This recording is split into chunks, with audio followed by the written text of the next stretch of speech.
ದರ್ಶನ್ ಜೈಲು ಸೇರಿ 3 ತಿಂಗಳೇ ಆಯಿತು. ಇಷ್ಟಾದರೂ ಬಿಡುಗಡೆ ಭಾಗ್ಯ ಸಿಕ್ಕಿಲ್ಲ. ಅದರ ನಡುವೆ ಇನ್ನೂ ಬಹಳಷ್ಟು ದಿವಸ ಅವ್ರು ಜೈಲಿನಲ್ಲೇ ಇರಬೇಕಾಗ್ಬೋದು. ಯಾಕಂದರೆ ಇವತ್ತು ಕೂಡ ಅವರಿಗೆ ಸಂಬಂಧಪಟ್ಟ ಹಾಗೆ 13 ದಿನಗಳ ನ್ಯಾಯಾಂಗ ಬಂಧನವನ್ನು ವಿಸ್ತರಣೆ ಮಾಡಲಾಗಿದೆ.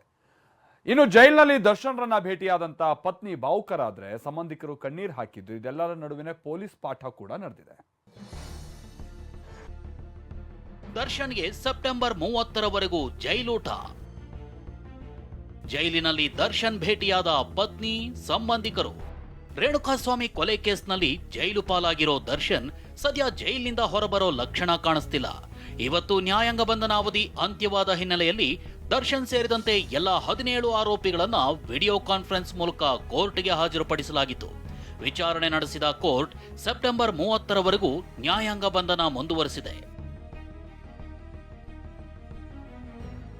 ದರ್ಶನ್ಗೆ ಬೇಸಿಕ್ ನೀಡ್ ನೀಡಿ ಎಂದ ಕೋರ್ಟ್. ಇನ್ನು ವಿಚಾರಣೆ ವೇಳೆ ಬೆನ್ನು ನೋವು ಅಂತ ಚೇರ್ ಕೇಳಿದ್ರು ದರ್ಶನ್ಗೆ ಚೇರ್ ಕೊಟ್ಟಿಲ್ಲ ಅಂತ ದರ್ಶನ್ ಪರ ವಕೀಲರು ಜಡ್ಜ್ ಗಮನಕ್ಕೆ ತಂದ್ರು. ಗೆಳೆಯರು, ಕುಟುಂಬಸ್ಥರ ಭೇಟಿಗೆ ಅವಕಾಶ ಕೊಡ್ತಿಲ್ಲ, ಕ್ಲೋಸ್ ಫ್ಯಾಮಿಲಿ ಫ್ರೆಂಡ್ಸ್ ನ ಮೀಟ್ ಮಾಡಲು ಬಿಡ್ತಿಲ್ಲ ಅಂತ ಹೇಳಿದ್ರು. ಆಗ ಜಡ್ಜ್ ಬೇಸಿಕ್ ನೀಡ್ ಏನ್ ಬೇಕೋ ನೀಡಿ ಅಂತ ಸೂಚಿಸಿದ್ದಾರೆ. ದರ್ಶನ್ ಪತ್ನಿ ಭಾವುಕ, ನಟ, ಸಂಬಂಧಿಕನ ಕಣ್ಣೀರು. ಇನ್ನು ಕೋರ್ಟ್ನಿಂದ ಆದೇಶ ಬಂದಿದ್ದೇ ತಡ. ಇಂದು ಬಳ್ಳಾರಿ ಜೈಲಿಗೆ ನಟ ಧನ್ವೀರ್, ಆಪ್ತ ಹೇಮಂತ್ ಹೋಗಿದ್ರು. ದರ್ಶನ್ ಪತ್ನಿ ವಿಜಯಲಕ್ಷ್ಮಿ ಜೊತೆ ಜೈಲಿಗೆ ತೆರಳಿದ್ರು. 2 ಬ್ಯಾಗುಗಳಲ್ಲಿ ಡ್ರೈ ಫ್ರೂಟ್ಸ್, ಬಿಸ್ಕೆಟ್, ಬಟ್ಟೆ ತಗೊಂಡು ಹೋಗಿದ್ರು.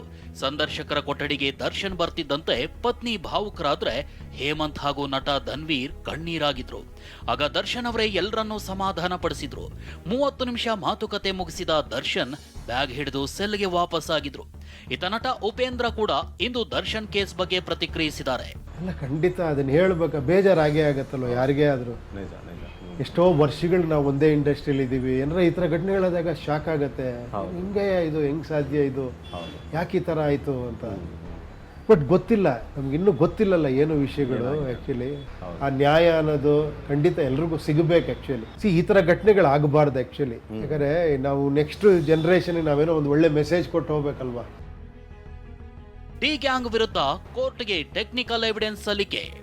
ಇದೆಲ್ಲದರ ನಡುವೆ ಡಿ ಗ್ಯಾಂಗ್ಗೆ ಶಿಕ್ಷೆ ಕೊಡಿಸಲು ಎಲ್ಲಾ ಸಾಕ್ಷಿ ಕಲೆ ಹಾಕ್ತಿರೋ ತನಿಖಾಧಿಕಾರಿಗಳು ಕೋರ್ಟ್ಗೆ ತಾಂತ್ರಿಕ ಸಾಕ್ಷ್ಯ ಸಲ್ಲಿಸಿದ್ದಾರೆ.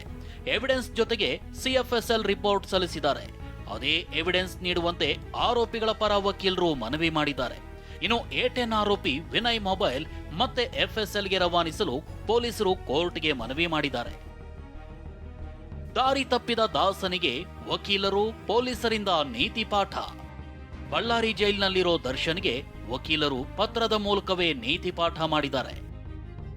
ಜೈಲಿನಲ್ಲಿ ಕಾಂಟ್ರವರ್ಸಿ ಮಾಡ್ಕೊಳ್ಬೇಡಿ, ಪದೇ ಪದೇ ಕಿರಿಕ್ ಮಾಡ್ಕೊಂಡ್ರೆ ಬೇಲ್ಗೆ ಸಮಸ್ಯೆ ಆಗುತ್ತೆ, ಕಾನೂನು ಹೋರಾಟಕ್ಕೆ ತೊಡಕಾಗುತ್ತೆ, ಹೀಗಂತ ಬರೆದಿರೋ ಪತ್ರ ನೆನೆ ದರ್ಶನ್ ಕೈ ಸೇರಿದೆ.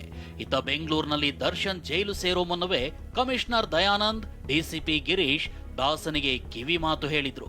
ಜೈಲಲ್ಲಿ ವಿಲ್ಸನ್ ಗಾರ್ಡನ್, ನಾಗಾ ಸೇರಿದಂತೆ ಕೆಲ ರೌಡಿಗಳಿದ್ದಾರೆ, ಅವರಿಂದ ದೂರ ಇರಿ, ಅವ್ರ ಸಹವಾಸ ಮಾಡಬೇಡಿ ಅಂದಿದ್ರಂತೆ. ಆದ್ರೆ ಆ ಮಾತು ಮೀರಿ ರೌಡಿ ಸಹವಾಸ ಮಾಡಿದ್ದ ದಾಸ ಬಳ್ಳಾರಿಗೆ ಶಿಫ್ಟ್ ಆಗಿದ್ದ. ಬಳ್ಳಾರಿಯಿಂದ ವಿನಾಯಕ್ ಬಡಿಗೇರ್ ಜೊತೆ ರಮೇಶ್, TV9 ಬೆಂಗಳೂರು.